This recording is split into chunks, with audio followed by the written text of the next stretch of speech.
Onde recostar a cabeça? Dois versículos que quero deixar presente aqui com os nossos ouvintes, nesse tema que vamos abordar nesta manhã. O primeiro está em João 7,53 e a continuação está no capítulo 8 e versículo 1 de João. Então, no capítulo 7,53 de João, há um texto pequeno que diz assim: e cada um foi para a sua casa. E no capítulo 8, versículo 1, está escrito: Jesus, porém, foi para o Monte das Oliveiras. Prezados ouvintes, eu diria que um dos versículos mais tristes da Bíblia Sagrada são esses dois versículos seguidos que nós lemos. Cada um foi para a sua casa. Jesus, porém, isto é, ao contrário, foi para o Monte das Oliveiras. Por que será que o texto não diz que também Jesus foi para a sua casa? O texto não diz que Jesus foi para a sua casa porque ele não tinha morada fixa.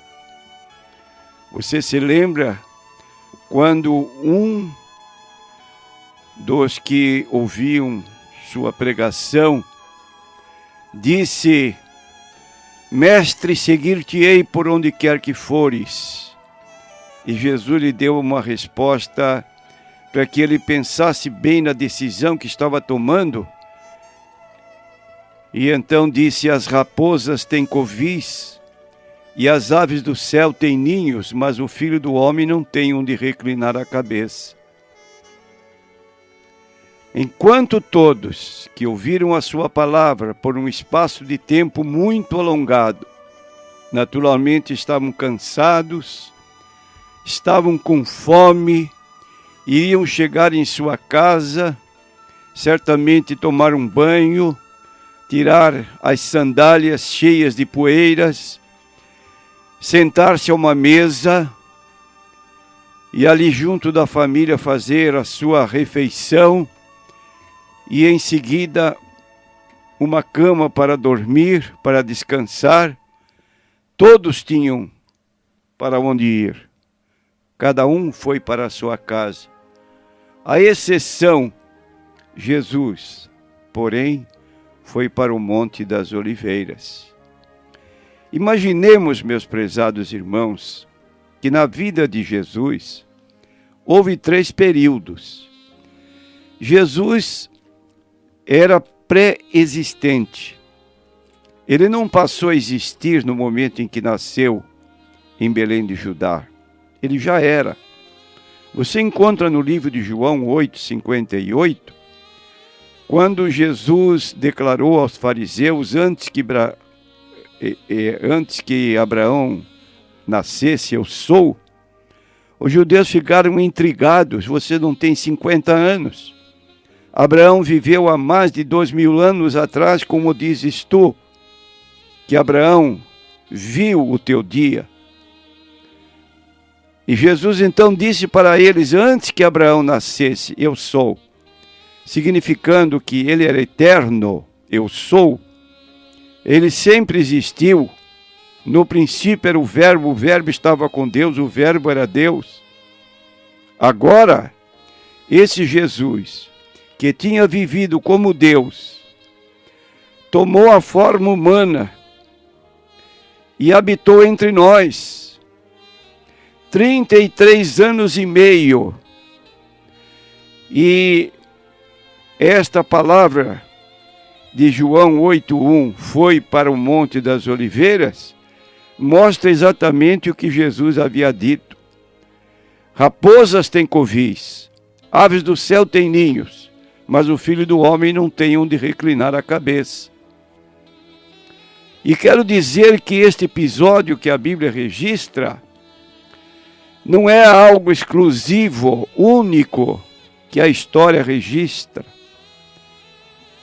Mas, se nós consideramos que Jesus existia antes de todas as coisas, diz a Bíblia que ele, nessa condição de pré-existência ou de eternidade, foi ele o Criador de todas as coisas que existem nos céus, na terra, debaixo da terra. Capítulo 1 do livro de Hebreus, o escritor começa a sua epístola dizendo que, havendo Deus antigamente falado muitas vezes, de muitas maneiras, aos pais pelos profetas, a nós falou nestes últimos dias pelo Filho, a quem constituiu o herdeiro de tudo e por quem fez também o mundo. Então Jesus é o Criador do mundo, ele estava no princípio com Deus, todas as coisas foram feitas por ele, sem ele nada do que foi feito se fez. Agora o Filho de Deus, aqui na terra, Criador de todas as coisas, ele não tem um lugar onde possa se reclinar, onde encostar a cabeça. Como é triste nós tomarmos conhecimento de que certos teólogos, ao contrário do que diz a Bíblia que acabamos de citar, o Filho do Homem não tem onde reclinar a cabeça, tenham forjado um Jesus diferente daquele que a Bíblia apresenta. Então, os teólogos americanos encontraram na Bíblia um Jesus diferente que era extremamente rico. Kenneth Reagan tem a petulância de afirmar num de seus livros que Jesus era rico, possuía Cadillac, vestia-se em roupa de grife Pierre Cardin, porque suas ideias eram para transmitir ao povo que o povo de Deus tem que ser gente rica. Aí você pergunta, mas Cadillac? Mas não existia automóvel nos dias de Jesus. E ele muito naturalmente diz, ora, o Cadillac da época de Jesus era o jumentinho. Ele não entrou na cidade de Jerusalém montado num jumento. Você já viu que interpretação capciosa? Jumentinho. Era um jumentinho emprestado. E jumento nunca foi, podia se comparar a um Cadillac. Jesus era rico. Por quê? Vestia-se de púrpura? Sim, vestiram Jesus de púrpura para ridicularizá-lo. Ele havia dito que era rei, então pegaram uma roupa lá, na cor característica, que é o vermelho, púrpura, e vestiram Jesus. Não era dele, foi aquele um escárnio que o povo fez. E a Bíblia então nos diz, pelas próprias palavras de Jesus, o Filho do Homem não tem onde reclinar a cabeça. E Paulo diz que ele era rico no céu, sim. Mas ele se fez pobre para que pela sua pobreza enriquecêssemos. Quantas vezes, durante o seu ministério de 33 anos e meio, Jesus não foi para o Monte das Oliveiras? Era o seu lugar ali onde ele passava grande tempo. Tanto é assim que o próprio Judas, que o traiu, sabia que Jesus se encontrava naquele local em determinada ocasião. Eram os momentos que ele passava em oração, em comunhão com o seu Pai.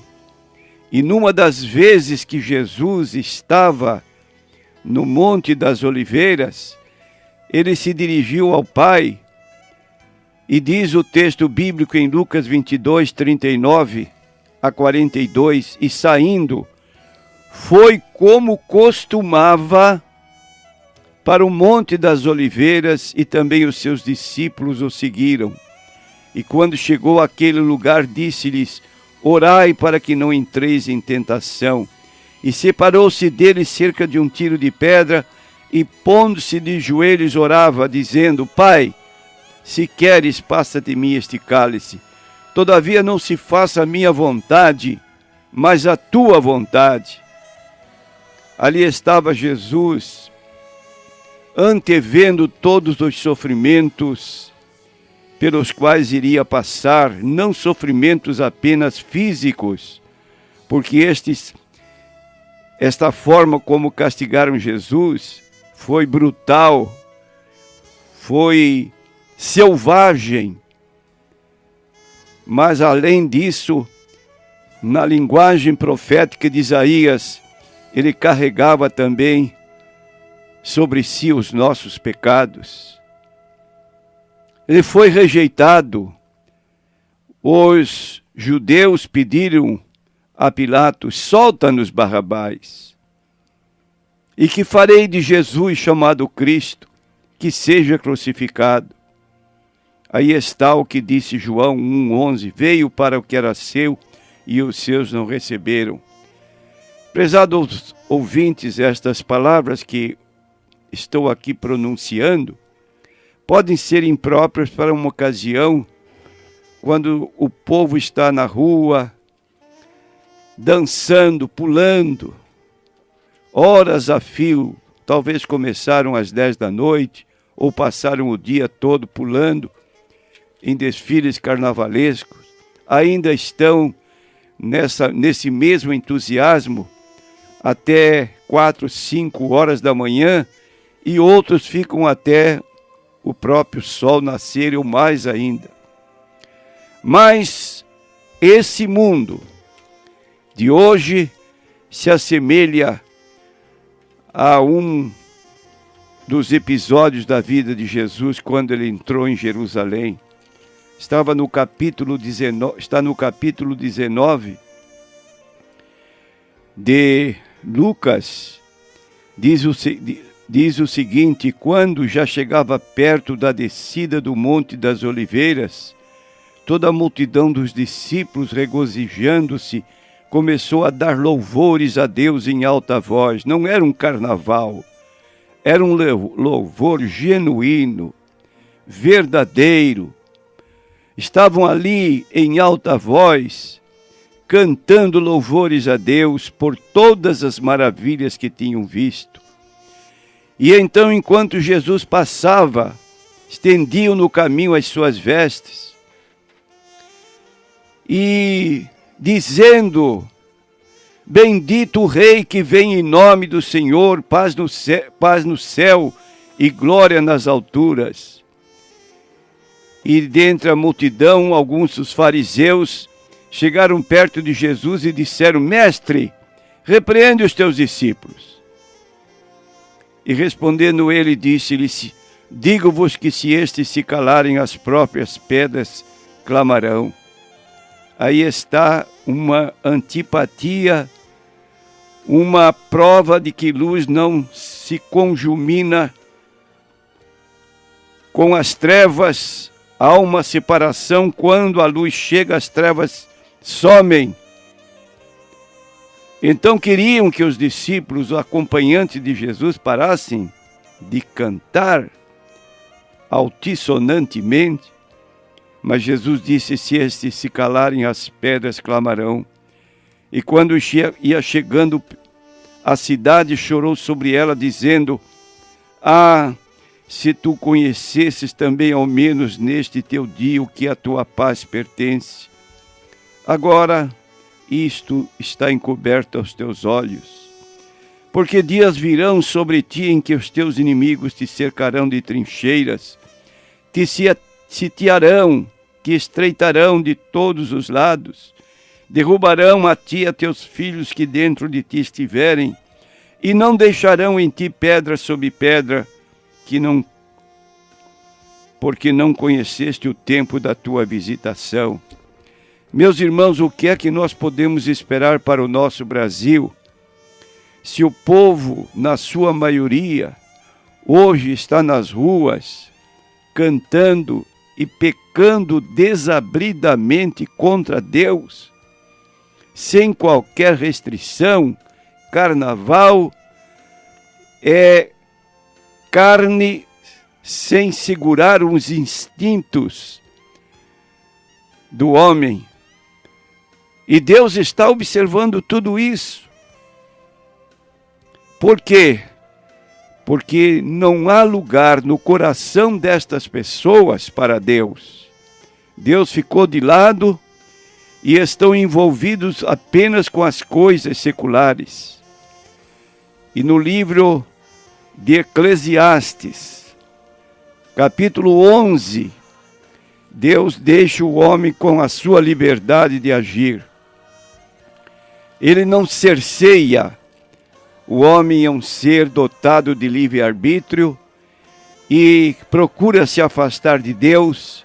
Só Deus dá um aviso muito solene. Alegra-te, jovem, na tua mocidade. Recreie-se o teu coração nos dias da tua mocidade.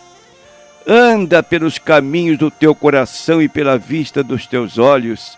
Sabe, porém, que por todas estas coisas te trará Deus a juízo.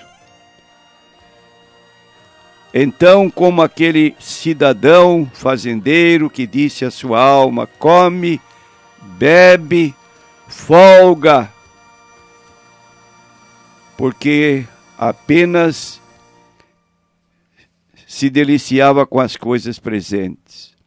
Repetindo, Jesus veio para o que era seu, foi rejeitado, não tinha um local para se abrigar, exercia um ministério itinerante e disse então estas palavras: que raposas têm covis, aves do céu têm ninho, mas ele não tinha onde reclinar a cabeça. Quem sabe se você nesta manhã não quer abrir a porta do seu coração para receber Jesus Cristo? No último livro da Bíblia, capítulo 3, versículo 20 e 21 do Apocalipse, está escrito: estou à porta e bato. Se alguém ouvir a minha voz e abrir a porta, entrarei em sua casa. Jesus não quer ficar do lado de fora. Ele quer uma morada, mas ele não quer uma morada suntuosa, fabricadas com materiais terrenos. Ele quer o nosso coração para dominar todas as saídas da nossa vida, no sentido de que todo o nosso viver seja controlado por Ele. E eu gostaria de pedir, de recomendar a você, que nesta manhã não deixasse Jesus fora da sua casa, que Ele não repetisse: o Filho do Homem não tem onde reclinar a cabeça, mas que você abrisse o seu coração e convidasse Jesus para entrar em sua vida. Ele está dizendo que vai fazer morada dentro de nós. Se alguém me ama, guardará minha palavra. Meu Pai o amará e viremos para ele e faremos nele morada. Cuidado, não deixe acontecer. Jesus, porém, foi para o Monte das Oliveiras e cada um foi para a sua casa. Abra sua casa, seu coração, para receber o Senhor Jesus Cristo.